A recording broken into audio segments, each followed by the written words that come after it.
அதிசயங்கள் செய்கிறவர் நம் அருகில் இருக்கிறார். அற்புதங்கள் செய்கிறவர் என்றும் நமக்குள் வசிக்கிறார்.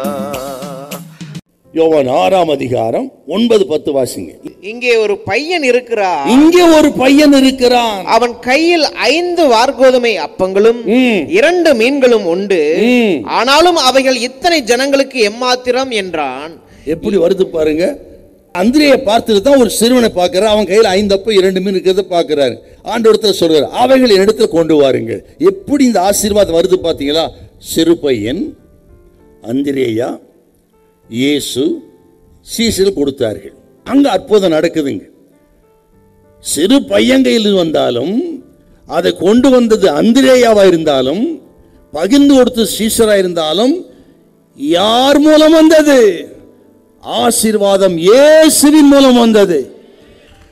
ஆக மனிதர்கள் மூலமா வந்திருக்கலாம், வேலை செய்யறது மூலம் வந்திருக்கலாம், பல நிலை வந்து, ஆனால் கொடுப்பவர் இயேசுதான்.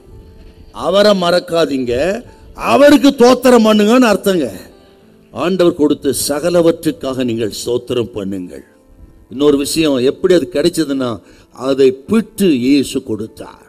ஏன் இன்னும் சரியாய் நம்மை தேவன் ஆசீர்வதிக்கவில்லை? ஏன் இன்னும் சரியாய் கர்த்தர் நம்மை பயன்படுத்தவில்லை என்றால், நம்ம இன்னும் சரியாய் உடைக்கப்படவில்லை. அதுதாங்க ரகசியம். சரியாய் உடைக்கப்படாததினால் சரியாய் பயன்படுத்தப்பட முடியவில்லை. சரியாய் உடைக்க ஒப்பு கொடுக்காததினால் சரியாய் தேவன் உங்களை ஆசீர்வதிப்பதை அனுபவிக்க முடியவில்லை. ஆகவே உடைத்துத்தான் உருவாக்குகிறார். யாக்கோபை உடைத்தார், நகோமியை உடைத்தார். இயேசு கெத்செமனே தோட்டத்தில் உடைக்கப்பட்டார், நொறுக்கப்பட்டார். அவர் முதுகெல்லாம் படைச்சால்கள் போல உழப்பட்டது. ஆணிகளால் கடவப்பட்டார், முள்முடி சூட்டப்பட்டார், சிலுவையில் அறையப்பட்டார். ஆண்டவர் ஜெபித்த ஜெபம் வேர்வை இரத்தத்தின் பெருந்துளிகளாய் நிலத்தில் விழுகிற அளவுக்கு, ஒரு தூதனே வந்து தேவகுமாரனை தேற்றுகிற அளவுக்கு இயேசு உடைக்கப்பட்டார். உடைக்கப்பட்டதன் விளைவு மரித்தார். 3ஆம் நாள் உயிரோடு எழுந்து உலகத்துக்கே ரட்சிப்பை கொண்டு வந்தார். உலகத்தையே போஷித்தார். ஐயா, இயேசு உடைக்கப்பட்டது உலகத்துக்கே ஆசீர்வாதம் என்றால், இன்னைக்கு உடைக்கப்பட்டு இருக்கீங்களா? நொறுக்கப்பட்டு இருக்கீங்களா? உங்களை விருதாவாக தேவன் உடைக்கிறதில்லை, உங்களை உருவாக்கும்படியாக தேவன் விரும்புகிறார். உங்களை ஆசீர்வதிக்கும்படி விரும்புகிறார். உங்களை நிரப்பும்படியாக வந்திருக்கிறார்.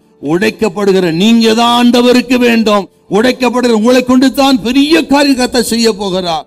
உடைக்கப்படுவது உங்களை ஆசீர்வதிப்பதற்கு. ஆகவே எத்தனை நெருக்கங்கள், போராட்டங்கள் வந்தாலும் சரி, பயப்படாதிருங்கள். ஒரு பெரிய ஆசீர்வாதம் நமக்கு உண்டு. ஹல்லேலூயா, ஹல்லேலூயா.